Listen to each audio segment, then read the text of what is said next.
For the past 2 years, we experienced climate change impact or disasters. No, really, may bagyo, we have experienced flood, and the El Nino effect of yung may drought talaga, yung mga river stream namin tumuyo. Yung Tagibo River namin is talaga, wala nang tubig. Nada-dried off siya.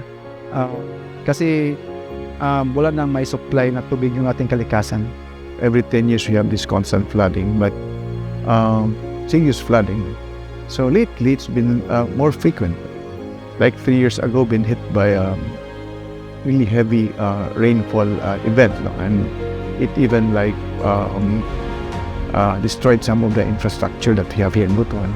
May mga area talaga dito sa Caraga region na talagang naapektuhan sila, pero yung mga tao hindi sila aware sa dapat gagawin nila. Siguro kailangan na mag-take action po yung hindi lang po yung gobyerno, pati po yung mga tao, kasi ang unang naapektuhan po sa mga kalamidad at kahit na anumang mga hazard na pupunta po ng isang lugar ay yung tao din po mismo.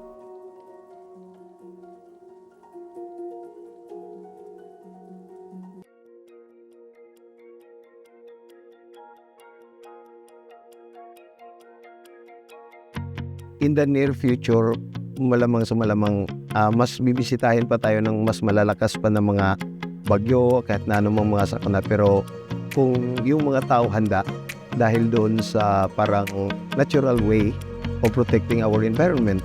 And when we were introduced to nature-based solutions, it is very eye-opener to us and also very helpful in the process, because usually the traditional solutions are gray infrastructure, which entails high investment cost. Yung NBS kasi is one of the possible solutions as compared to the other infrastructure na alam naman natin na may kakulangan talaga tayo sa mga hard infrastructure in as far as funding is concerned.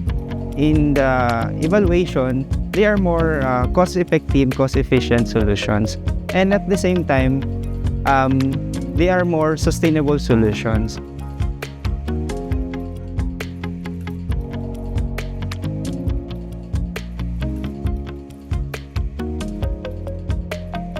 Yung development hindi na po natin yan mapipigilan eh. So yung development itself is papunta na po tayo kung saan po yung direction. For Butuan, NBS will be an integral part of the planning process, especially in considering since kami is we are prone to disaster, particularly flooding.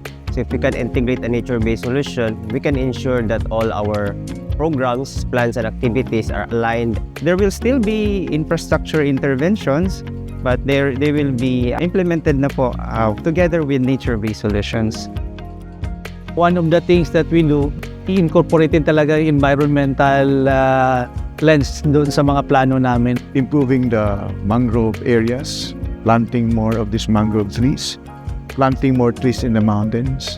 I think that would be more sustainable than putting up all of these flood control projects, which we believe are not really making an impact. I mean, well, impact is there, but it could be just be negligible. And our policies right now, medyo in place, i-enhance lang namin to make it more receptive to the recent nga mga pangyayari or mga climate change, mga best practices around the world, ikukopyahin din namin yun. The thrust of our team is basically to adapt all of these solutions, because this is more lasting and sustainable. When we make our plans, it should be a sustainable and eco-friendly or eco-smart city that we wanted Butuan City to become in the future.